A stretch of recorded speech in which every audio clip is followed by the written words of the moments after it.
And we are either going to abide by the things the way he wants it to be abided by in that land, or otherwise he's going to contend with every one of them that do not keep things his way, which is what he did with them right from the time that they entered into that land, is it not? Why did he send them out in the time of Jeremiah? Why did he send them into exile? Because they did not keep his ways. They did not allow the land to rest the way it was supposed to rest. And so for every year that the land was supposed to rest, that they didn't rest, every 7th year the land was supposed to rest, have a Sabbath, he put them into exile. But we seem to think that we can continue to fornicate the way that we do and serve our idols and serve everything, and Abba is just going to be okay because you know what, it doesn't matter, he loves you anyway. It would be very sad for him to judge Israel the way that he judges them, and judges them all the time, who are from the beginning, his chosen people. And now, we come that are grafted in and we just get away with everything. Oh, we just become the blue-eyed children that, they have been spared of nothing and they have had judgment upon judgment. But now, guess what? My Father just changed his way, and now we are the blue-eyed children that come in. We grafted into a covenant, and now we can just do whatever we like, but we are going to receive all the blessings that they did not.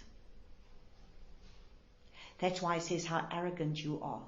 You that are only grafted in. Beware not to become you conceited and arrogant. If they were cut off because of their disobedience, how much more do you think you will be? And that is in Romans 11.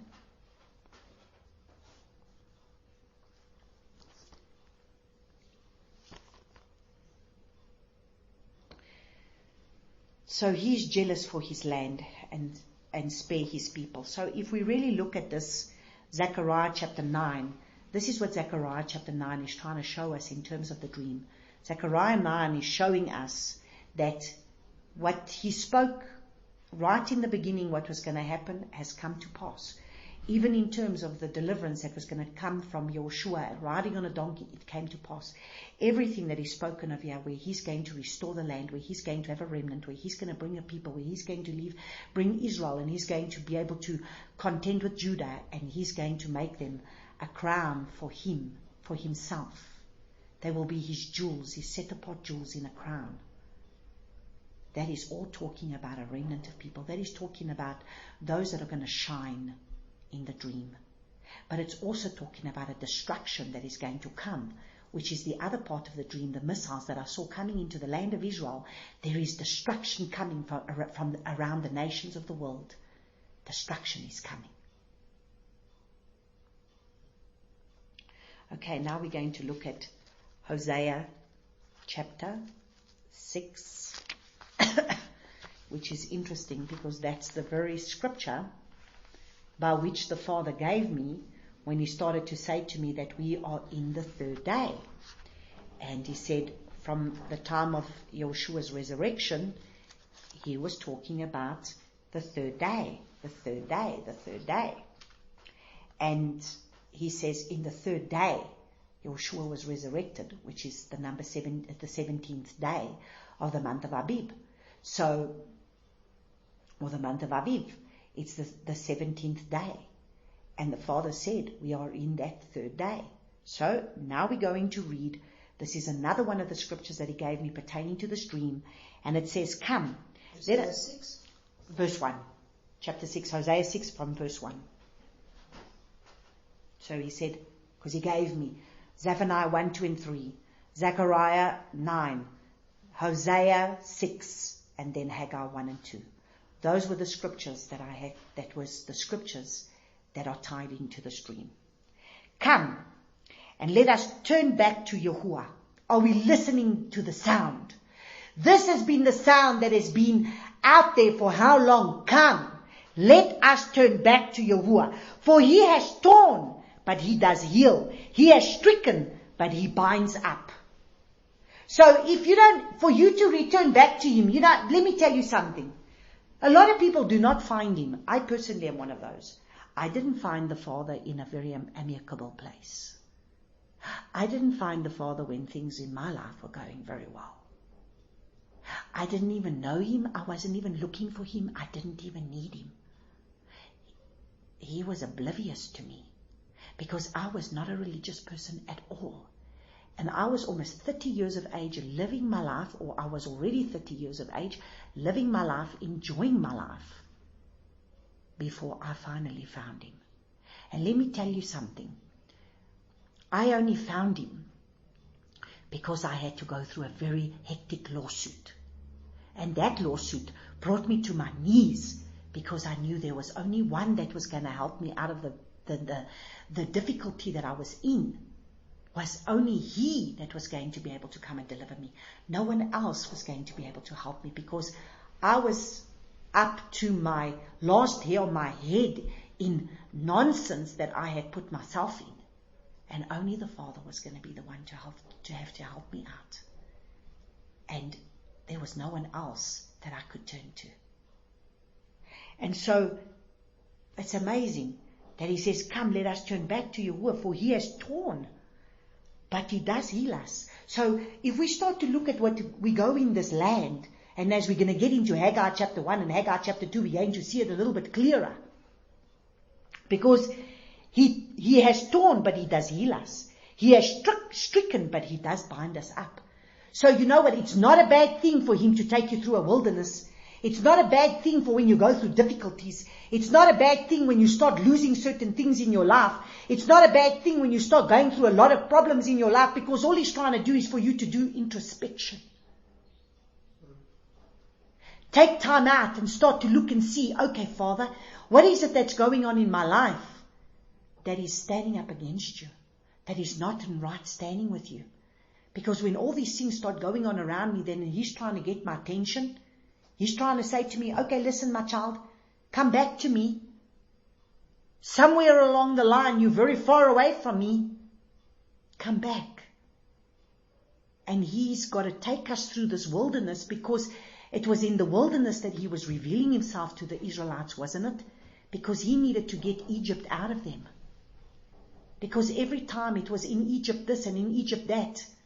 And every time they kept rebelling against Him. And we are a rebellious people by nature. But Abba has to take us through certain things so that we can bow, that we can break, that we can bend before Him. So He says, after 2 days He shall revive us. On the 3rd day He shall raise us up so that we live before Him. So what is He doing to that dream right now? We need to be those now that need to shine so that we can live before Him, so that we can be filled with His presence, that we can be filled with His glory, that we can be filled with everything that He's got, to be able to remove ourselves out of ourselves and remove every lie and everything that we've been receiving out of us, so that we can be those that were spoken of in Daniel, that can shine. That we can be those trees, those oaks of righteousness that are supposed to stand for the Father, filled with who He is, filled with those that are walking in His ways, in His precepts, in His ordinances. We need to start to look like Him. You know, that we can be those that at the end of the day, it's not about, okay, let me see. It's not about the fact that I am just going to seek Him for the intimacy, that now I need to have intimacy time with Him. It's about the fact of when my life becomes a life of where I walk with Him in the fullness of His, of the fullness of who Abba Father is, and Yeshua living in me and through me, where I become a vessel of light for Him, a place for Him to dwell. Which is why we will then get to the next one. Where are you building my temple? You see, so all these scriptures are lining up, and it's a culmination. It's one after the other that are raising, is bringing a culmination. It's bringing everything together so that we can see the bigger picture at the end of a dream and say, is that what the Father's busy doing in my life? Is he bringing the fear of Yahuwah? What does it mean to have His fear in me? That There's too little speaking about the fear of Yahuwah, which is what I covered last week. I don't fear him enough. Because now he's my friend. I can just do whatever I like. It's okay. You know what? He will accept me. Because you know what? He knows my heart. It's enough. He will strike us. It says he has torn us, but he will heal us. He has stricken, but he binds us up. So, doesn't matter. Are you still sitting in a place where you're licking your wounds? Are you still sitting in a place of where, oh my goodness, you know what, this was done to me there and that was done to me there, and but listen, get over it. Repent where you need to repent. Forgive where you need to forgive. Get your heart right. Get your life right. Get yourself in order, because Yeshua is coming. And we need to be made ready. So he says, and we will live before him. And that living before him, how can you live before him without having his glory shining forth from you? I mean, what was that fireworks display in my dream? That fireworks display was where we were becoming like a display for people to see, for that people can look at your life and people can see you and they can see him. But is there still too much of you in you? Because at the end of the day, we need to strip ourselves of ourselves, like the Father said to me. How many times? Less of you, Natalia, so that there's more of me. There's still too much of you there. Get rid of you so that they can see me. And boy, you know what? This weekend, I've just come from a Sarah Jubilee weekend. We were just away this weekend at Sarah Jubilee. And this is really the message that she's trying to speak. Is that we need to stop our performance. It's the message that is so strongly out there at the moment. We try and perform for the Father and make sure that we make him happy by all our little spiritual performance that we perform for him. But then the minute he's trying to reprimand us and bring us in line, that's not what we're doing actually. Because we think we please him by all the things that we do for him, as opposed to pleasing him by being obedient to him. Because there's only one way to really please him, and that is by being obedient. If you love me, you will obey me, is it not? So let us know. Let us pursue to know Yahuwah. I mean, look at that. Let us know. Let us pursue to know Yahuwah. Do you know him? Do you know what that word know is? That word in the Hebrew language, know. I will read it to you. Know. And this goes back to John chapter 17, when Yeshua is busy speaking and he's crying out to his Father. And he's saying, this is eternal life. It means to know. That word know in the Hebrew language is the word yada, which means to know by observation, investigation, reflection, first-hand experience, direct, intimate contact. This refers to life-giving intimacy as in marriage. Do you know what? In a marriage, are we always being intimate in a marriage in terms of, our sexual life? Is it always about that? Or is it about an intimacy of where you know that person, where you walk with that person because you live with that person, that you know that person? You're intimate with him because the intimacy becomes more than just that intimacy of that sexual relationship that you have, but it becomes an intimacy of where you isn't that amazing? If you take couples as they get older in a relationship with each other, it doesn't become about that anymore. Because by this time, they've really got to know each other. They enjoy each other's presence. They enjoy each other's company. They know, if my husband walks through that door, I can tell you now, I know that look. And I know if he's had a good day or a bad day. I've been married to him for 27 years. So I know that look already. He doesn't need to tell me. I just look and I know. Do I know my Father's heart? Do I know what grieves my Father? Like that's what I experienced in that church. That's what I was experiencing last week in this 2 days of this man that sent out that message, how his heart was grieving. Do you know him like that?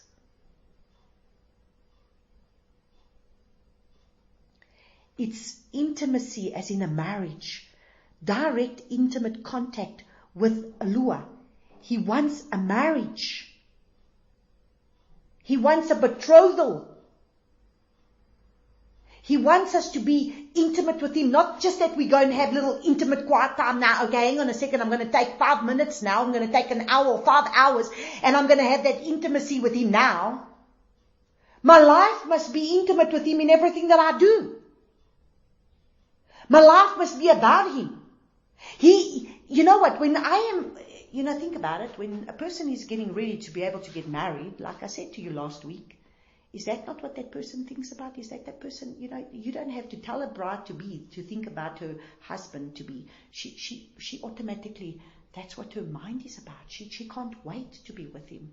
She can't wait to have her whole life being with him. Is that your heart to the coming of the Messiah?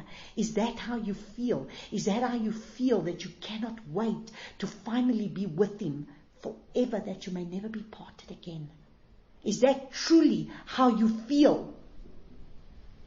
Because you love him so much that you want to be with him forever. That you love him above your husband, above your wife, above your children, above things in your life. Is that the way it is with him? Or do you desire something else more than you desire him? Because that intimacy of betrothal is when he consumes you to such a degree that you are consumed by him. And everything about your life is for him and nothing else. And from there stems everything else. From that place, then you move. Then you will be able to be that wife that will be able to love. Then you will be that mother that will be able to love. But nothing becomes an idol before him. Nothing. Nothing. Listen to me today. As I don't know why he's had me go down this rabbit hole all of a sudden as well. Why am I speaking that? Because there's too many people that have put their spouses or put their children before the Father. And we need to do introspection today. And see, is everything about our lives, let us know, let us pursue to know Yahuwah. Is that the pursuit in your life? Is that what you're pursuing? Or what are you pursuing? Are you pursuing only what he can give you? Only what he can do for you? Only how he makes you feel? So what, you want intimacy with him? This is exactly like what Sarah Jubilee was preaching this weekend. What, you want intimacy only for what you can experience with him? Because that's eventually what it becomes about. We want intimacy so that we can have a good time and feel something in our flesh. But what about that place of where we just in obedience to him and we walk out of that place of obedience? And this is a hard word. It's a hard word, the word that she's speaking right now, because too many of Abba's children are in spiritual performance. Absolutely. There isn't one that isn't. And you catch yourself going down that road. You catch yourself going into guilt and condemnation when you're just not spiritual enough. But when are we going to get past that place of where we can live before him? It says live before him, which means you don't need to perform for him. Which means he's been able to consume you in such a way that you're living, your life is everything that is about him. That's what it needs to be.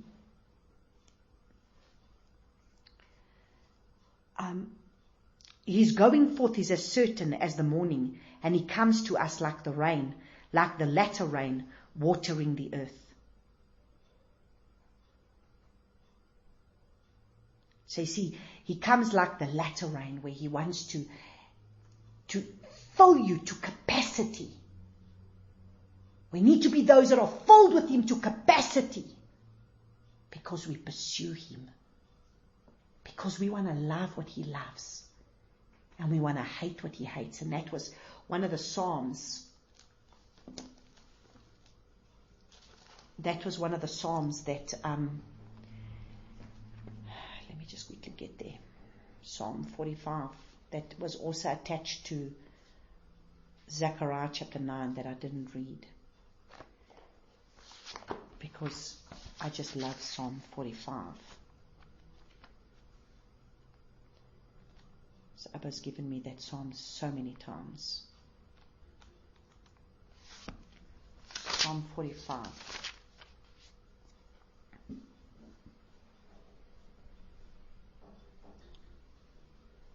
My heart is overflowing with goodly word. I address my works to the sovereign.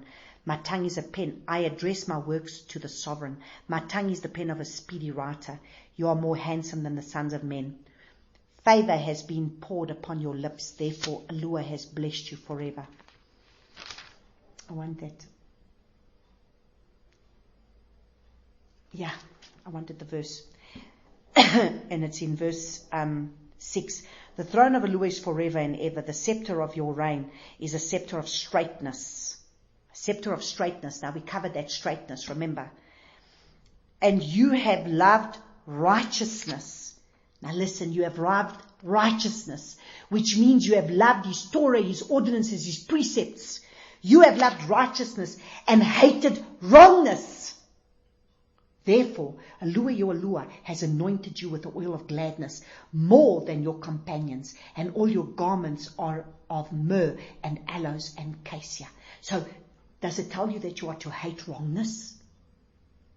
But now we must stand back and we're not to, we just to be able to let it carry on.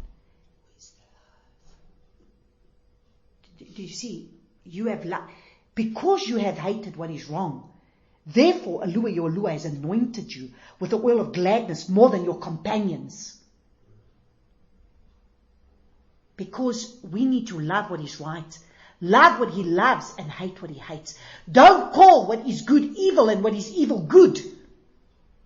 Which is what people are doing today. They call what is evil and they say it's good. So this which is evil is good. And what is good, evil. He says, I hate your festivals. You know, so what? Because we put a little bit of, oh, hang on a second, so we're going to do a feast for 7 days, and now we're going to be able to call it the 7 feasts of Yahuwah, but then you're going to have your braafvleis, and you're going to braai which is what the Father showed me as well, you're going to braai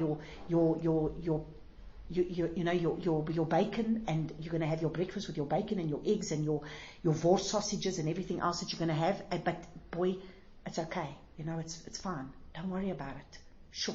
You know what? I'm giving him a feast. So now we call that which is good, and we call it, that which is evil, we call it good. And that which is good, we call it evil. What are we doing? What are we doing? But then we want the blessings. And then we call ourselves His bride. Oh, and we'll call ourselves the bride. And we don't even keep anything, but we are the bride. Oh, Father, have mercy. Ephraim, what would I do with you? Yehuda, what would I do with you?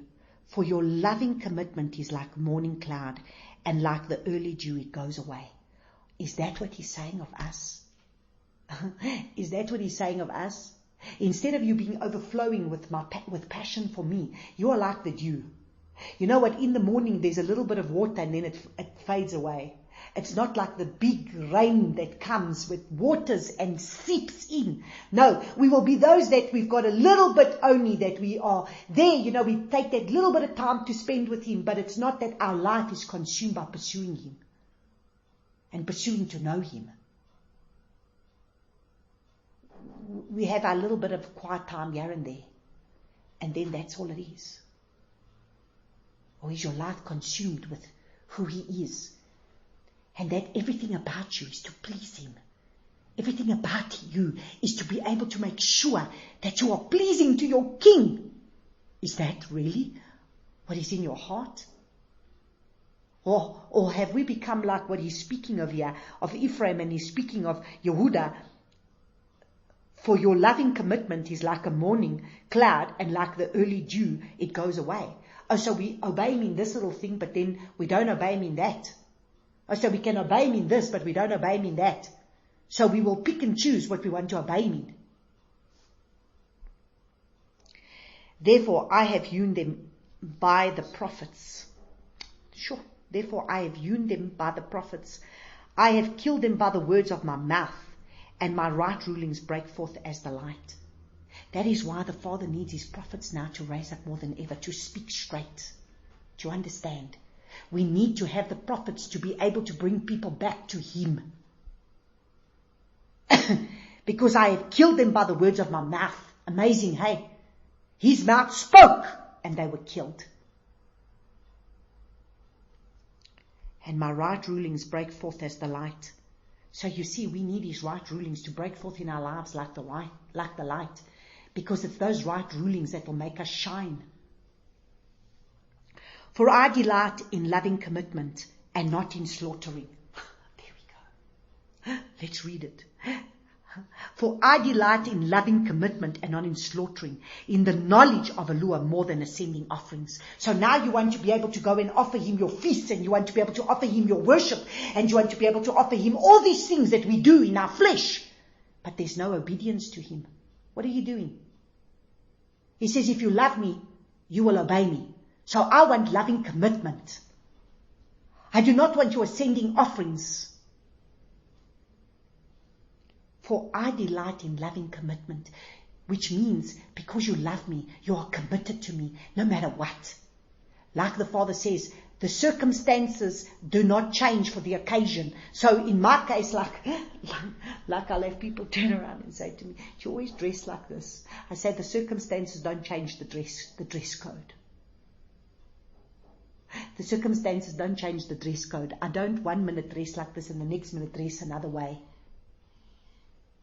Because if this is what he told me, I follow suit on that. And so sometimes it's very costly on my flesh, because my flesh doesn't like it. Because sometimes I find myself wanting to be like everybody else.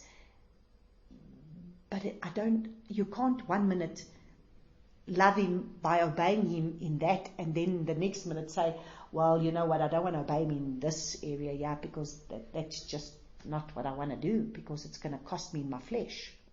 No. We need to understand. We want to be those that are going to shine. We want to be those that are going to live before him.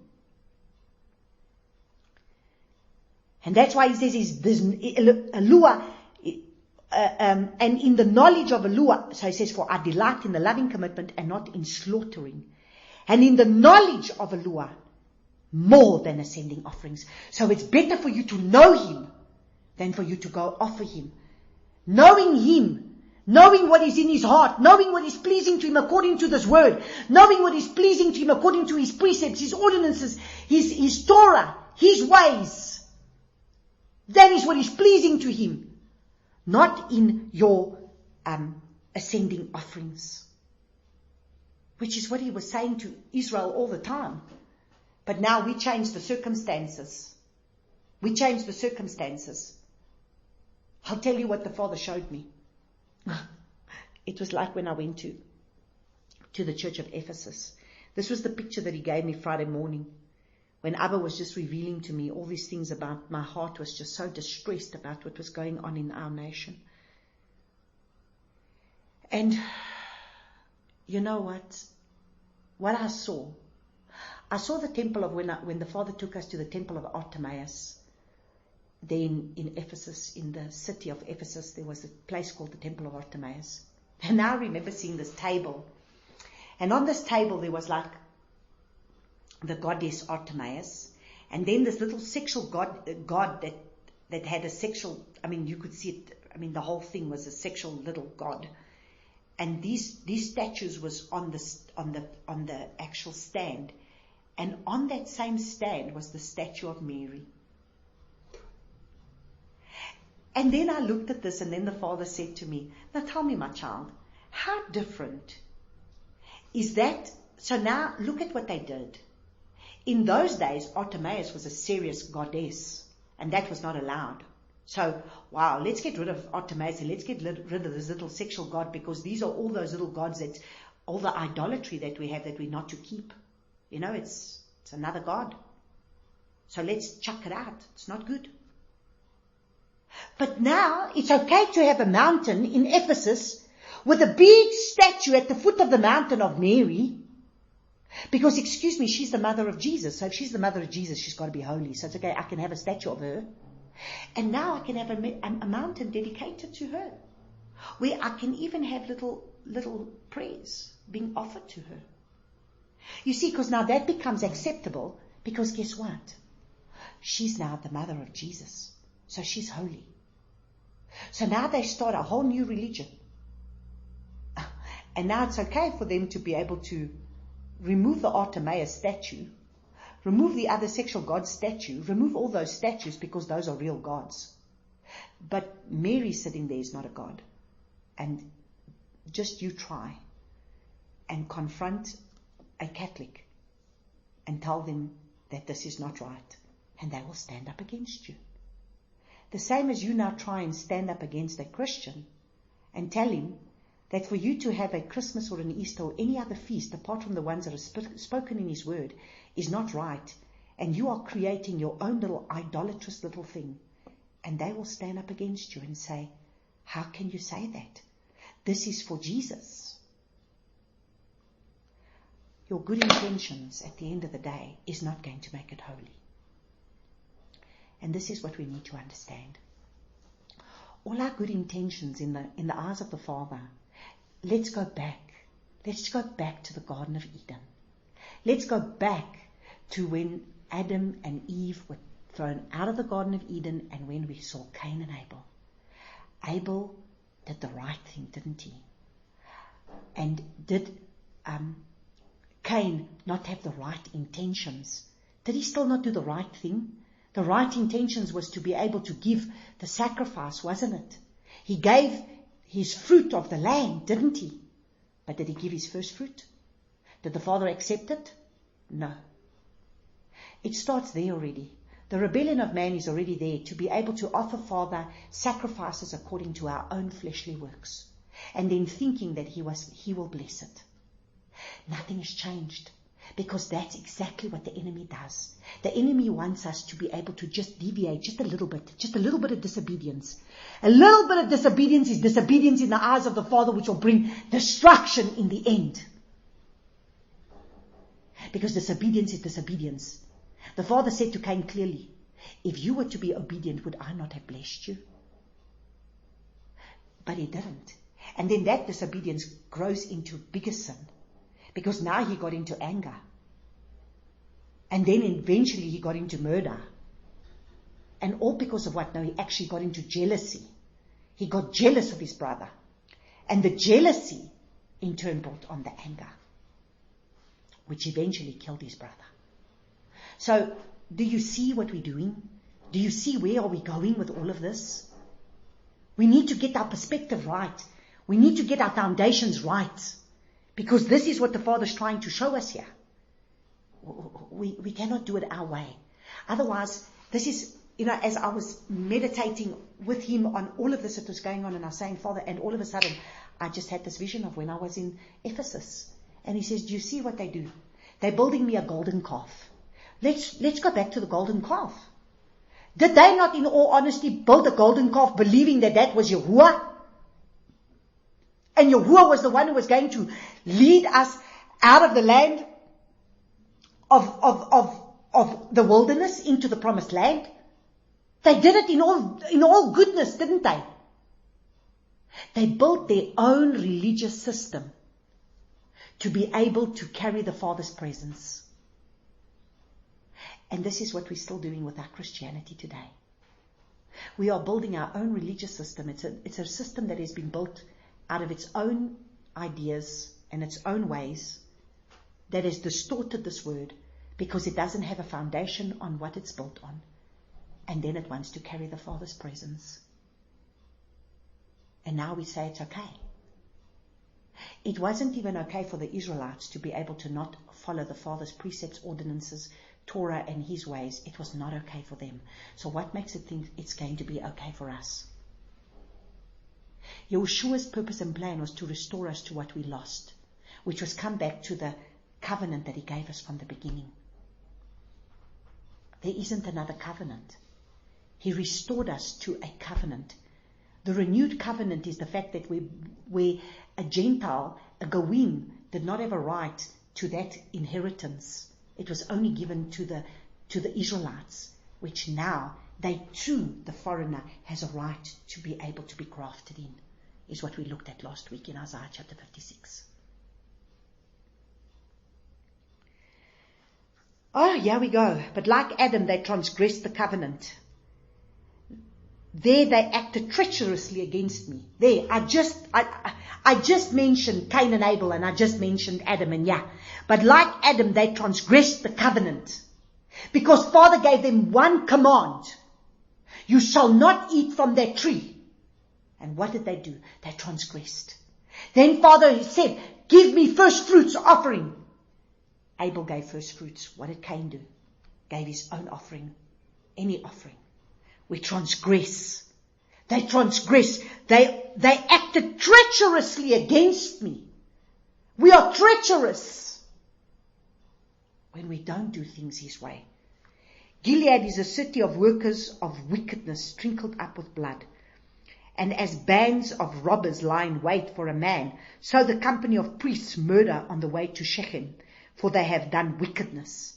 Are we those priests that are murdering, doing wickedness, by bringing people into more idolatrous ways? Or are we bringing the people back into the truth of keeping His ways and seeking Him? Knowing Him and loving what He loves and hating what He hates. I have seen a horrible matter in the house of Israel. The whoring of Ephraim is there. Israel is defiled. Also a harvest is appointed for you, O Yehuda, when I turn back the captivity of my people. So you see, what was it that got Israel kicked out? They went their own way. They made their own little temple and started doing their own sacrifices and built their own religion and did their own thing and went astray. And He divorced them in the end. Israel, He gave a letter of divorce. Why? Because from the time of Jeroboam, they went their own way. Jeroboam then built them a temple in Beit El, and then went and built them another temple in, what's it called now? Oh my goodness. It's in the land of the north. I'm just not thinking of it right now, but the other temple, which has even got all the specs and everything there. I just can't think of it now, what it's called. It'll come to me. Anyway, and they built another temple, and then they went and offered Him sacrifices, but where were they told to worship? Were they not told to go and worship in Jerusalem? So why did they go build their own temple? Why did they do that? Because this is what we will continue to do. We build our own little golden calf. We build our own little golden calf, and then we ask the Father to bless it. And then this golden calf is the very thing that we're going to use to be able to lead us out and to be able to be what we have created as a way to worship Him. And this is not correct. This is not correct. This is not what He wants. This is not what He wants. He wants us to be willing and obedient to follow Him and His ways. Okay. Now we're going to look at Haggai. I pray I can get through this Haggai, because I want to finish the stream today.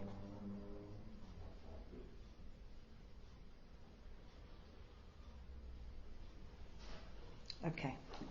Haggai chapter 1.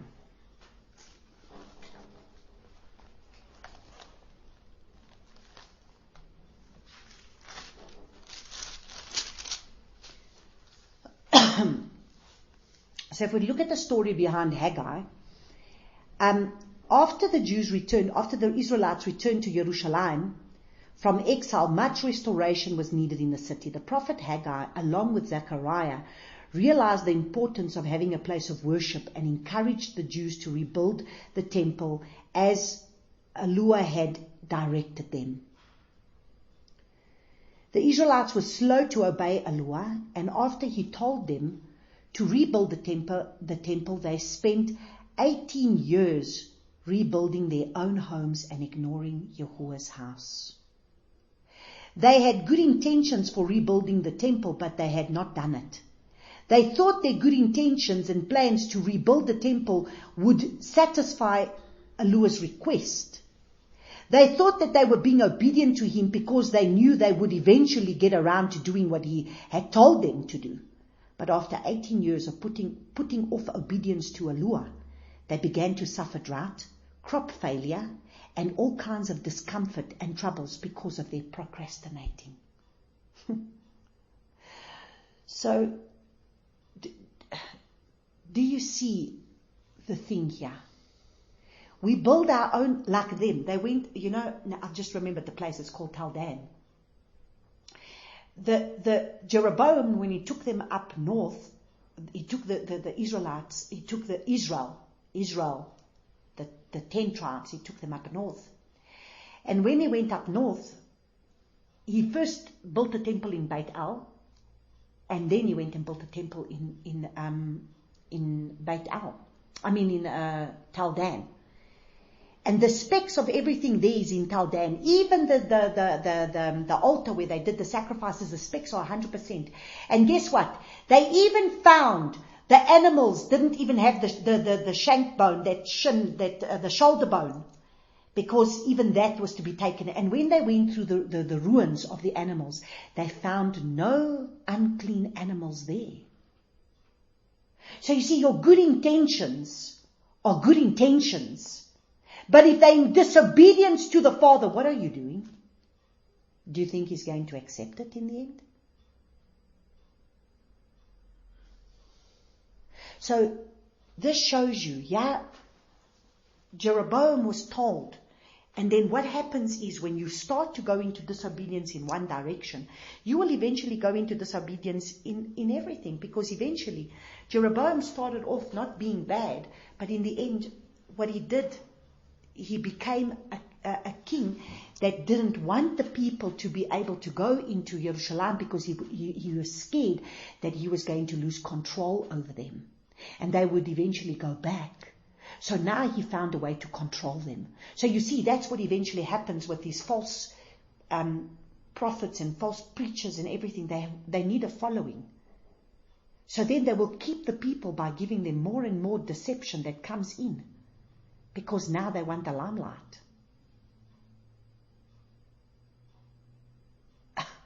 And this is not what it's about. You know what? It's about you making sure that you do what is right. Father had given them instruction that they were to build the temple. But instead, imagine, 18 years they procrastinated and didn't do it. So we're going to start reading the story.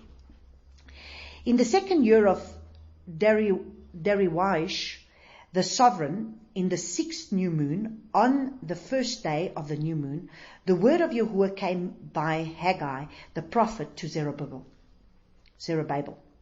son of Shealtiel, T.L., governor of Yehuda, and to Yehoshua, son of Jehotzwadak. These words, they are hectic.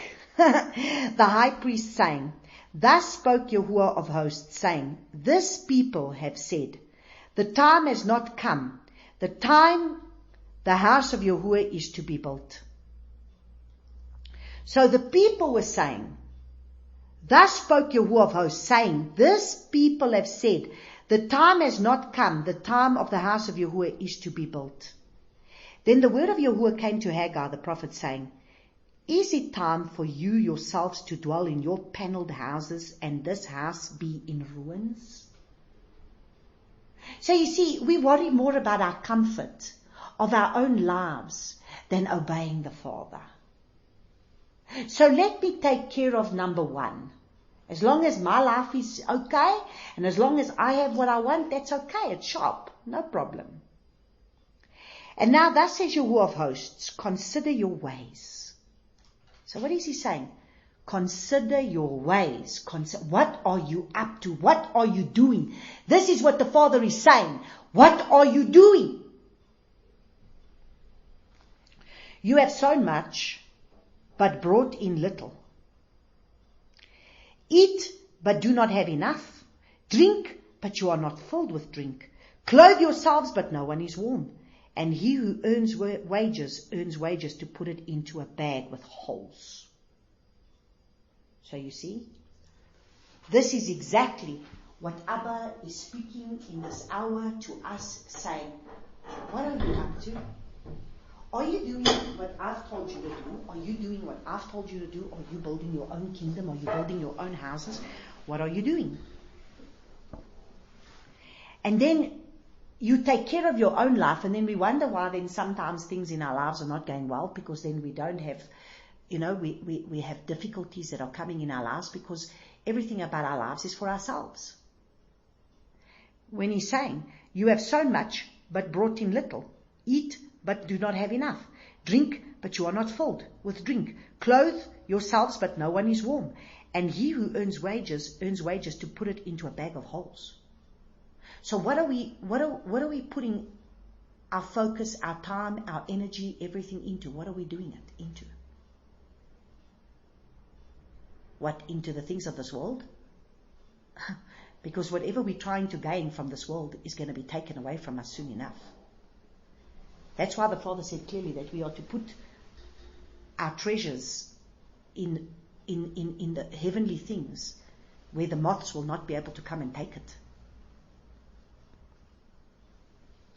Thus says Yahuwah of hosts, consider your ways. Now he tells them again, consider your ways. What are you up to? What are you doing? Go up to the mountain, and you shall bring wood, and build a house, and I will be pleased with it, and let me be esteemed, says Yahuwah.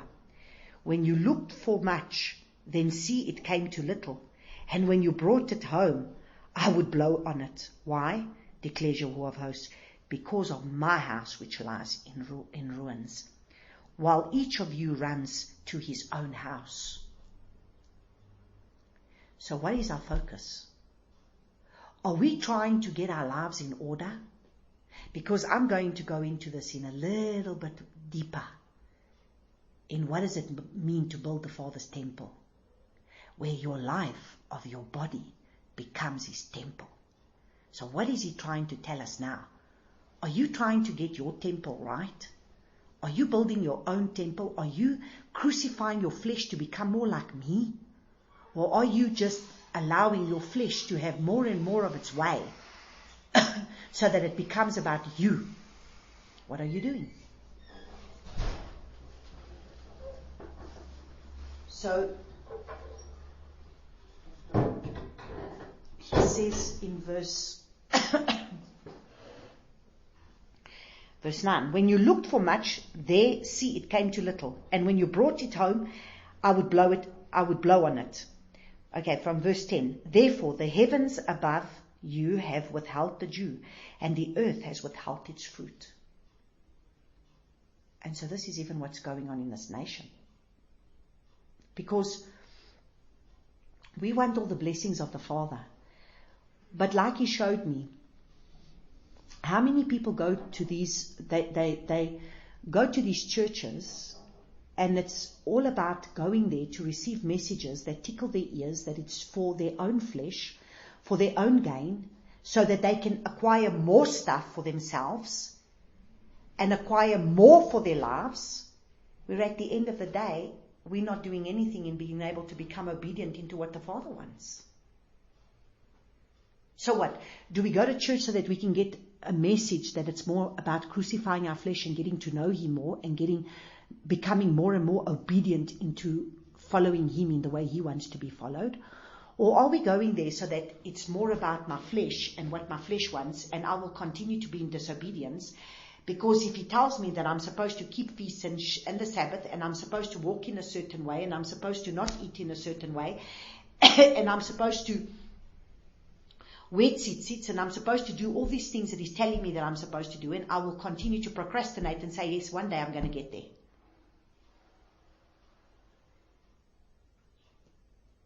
One day I'm going to get there. But not right now. Because right now, I still enjoy my flesh. Right now, I still enjoy what I'm doing. Right now, I still enjoy what I'm doing that feeds my flesh, that feeds my body, that feeds everything that I want. Right now, it's about me. And I called for a drought on the land, and on the mountains, and on the grain, and on the new wine, and on the oil, and on whatever the ground brings forth, and on the man, and on the livestock, and on all the labor of the hands. Sure. So there you see. I called for a drought on the land, and on the mountains, and on the grain, and on the new wine, and on the oil, and on the whatever the ground brings forth, and on the man, and on its livestock, and on all the labor of the hands. I mean, even the Cape right now is still in drought. Severe drought. But this nation will not want to repent. There's been how many of his people that keep going forth and speaking truth and saying, going to the leaders and saying, we are out of line, we need to repent and we need to turn back to the Father's ways, but we will continue to do it our way because the Father will bless us, because don't worry about it. The laws will be nailed to the cross and we don't need to be worrying about keeping that because it's not important. We are his bride anyway.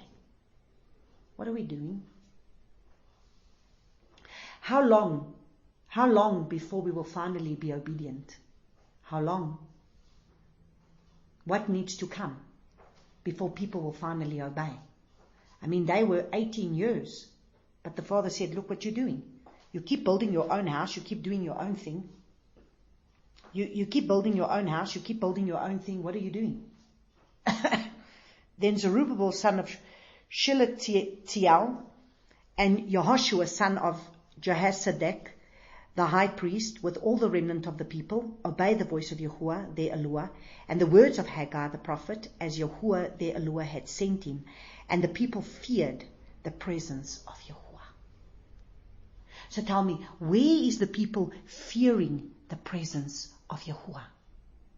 Where are the people fearing the word that's coming forth from the Father saying, you need to return back, you need to come back, you need to come back to my ways? No, instead, they're raising up people that will go and speak and say, no, don't listen to that, because they're just trying to they're trying to put now a law on us. They're becoming legalistic. I don't know. This is what's happening. And Yahuwah stirred up the spirit of Zerubbabel, son of Shealtiel, governor of Yehudah, and the spirit of Yehoshua, son of Jehozadak, the high priest, and the spirit of all the remnant of the people. The spirit of the remnant of the people. And they came and worked on the house of Yahuwah of hosts, their Elohah, on the 24th day of the 6th new moon, in the 2nd year of Derayawish, the sovereign. And on the 24th day of the 6th new moon again, we've read that. I see I left out verse 13. And Haggai, the messenger of Yahuwah, spoke the message of Yahuwah to the people, saying, I am with you, declares Yahuwah. So, we see clearly that the Father was very adamant about the fact that he wanted his temple to be built.